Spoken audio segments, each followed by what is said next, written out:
Hello everyone. Now our today's discussion is textual exercises of poem 3 of your new NCERT book Hornival of English subject.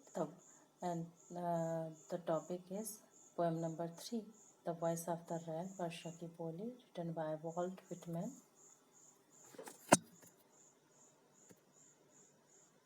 Think it out. First question is, there are two voices in the poem. Who do they belong to? Which lines indicate this? The two voices in the poem are the voice of rain and the voice of the poet.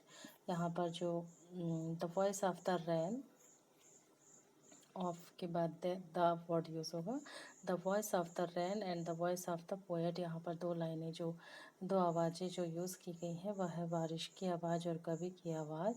The poem begins in the conversational tone. कविता जो है एक संवाद में एक संवादी स्तर में शुरू होती है. The lines are, and who art thou, said Tacitus, I am the poem of earth. यह जो लाइन है यही जो है वह दो पंक्तियाँ हैं जो इंडिकेट करती हैं वॉइसेस को. Next question, what does the phrase strength to tell mean? वाक्यांश स्ट्रेंथ टू टेल का क्या मतलब है? The phrase PHRASC fresh means that is unusual and extraordinary answer given by the rain drops to the poet who asked who it was. Means जो वाक्यांश strength to tell है यह का अर्थ है कि बारिश की बूंदों द्वारा दिया गया उत्तर असामान्य और असाधारण है जब कवि ने पूछा था कि वह कौन थी. Next question, there is a parallel drawn between rain and music. बारिश और संगीत के बीच में एक समांतर रेखा है. विच words indicate this? Explain the similarity between the two. दोनों के बीच की समानता की व्याख्या कीजिए. कौन से शब्द इसे विच वर्ड्स इंडिकेट दिस मतलब कौन से शब्द इसे इंडिकेट करते हैं, इंगित करते हैं. The words are I am the poem of earth, for song issuing from its birthplace, after fulfillment, wandering, wrecked or unwrecked, duly with love returns. They both return to the place of their origin and origin after fulfilling their task. Means वह शब्द है I am the poem of earth, for song issuing from its birthplace, after fulfillment, wandering, wrecked or unwrecked, duly with love returns. वे दोनों अपने कार्यों को पूरा करने के बाद अपने मूल स्थान पर लौट आते हैं. यही बारिश और संगीत के बीच में एक समांतर रेखा को दर्शाया गया है. Next question is, how is the cyclic moment of rain brought out in the poem? Means कविता में वर्षा की चक्रीय गति को किस तरह से दर्शाया गया है. Compare it with what you have learn in science. में इसको अपने विज्ञान में जो पढ़ा है उससे इसकी तुलना करना है. Answer is the poet explains that the rain drops in the form of water vapours. कवि बताते हैं कि वर्षा की बारिश पानी के वाष्प के रूप में गिरती है. The poet explained that the rain drops in the form of water vapors, then rises up from the land and the sea, and then descends again on the earth and dry land in order to wash it down, and hence comes back to its origin.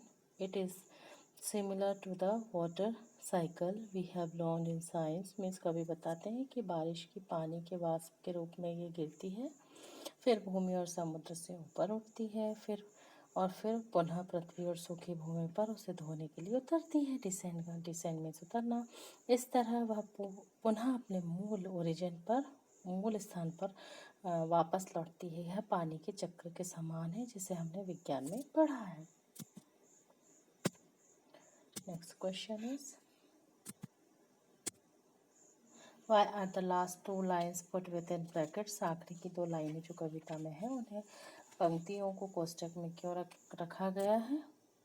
The last two lines are put within the brackets because they do not form the voice of the rain or the poet. They only contain a general observation made by the poet. Means अंतिम दो पंक्तियों को कोष्टक में रखा गया है क्योंकि वे ना तो बारिश ना ही कवि की आवाज़ है, वह केवल गीत के बारे में कवि द्वारा किया गया एक सामान्य अवलोकन है। Next question, list the pair of opposites found in the poem. जो कविता में जो अपोजिट विपरीत वर्ड हैं इनके जोड़े बनाना है। So answer is first answer is day and night, दिन और रात। सेकेंड, ड्रैग्ड अनड्रैग्ड, जाने अनजाने। थर्ड, राइज डिसेंट, उगना ऊपर उठना। डिसेंट मीन्स नीचे उतरना। Notice the following sentence patterns. नीचे दिए गए वाक्यों के स्वरूप को देखिए। And re right the above sentences in prose, और इन वाक्यों को गद्य में पुनः लिखिए। फर्स्ट सेंटेंस पैटर्न का जो सेंटेंस है वह है and who art thou said I to the soft falling सवेर।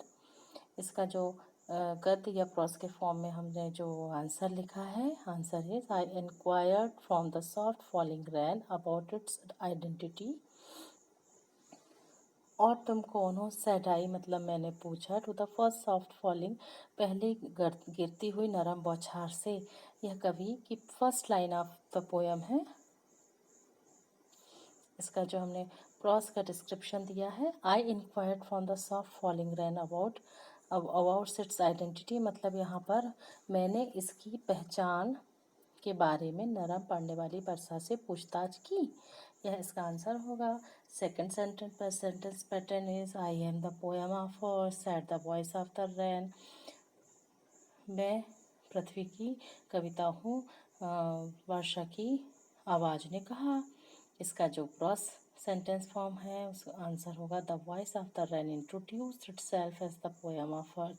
कवि यहाँ पर जो वर्षा है वह वर्षा अपनी वॉइस में, अपनी ही आवाज़ में अपने आप को इंट्रोड्यूस कर रही है कि मैं पृथ्वी की कविता हूँ।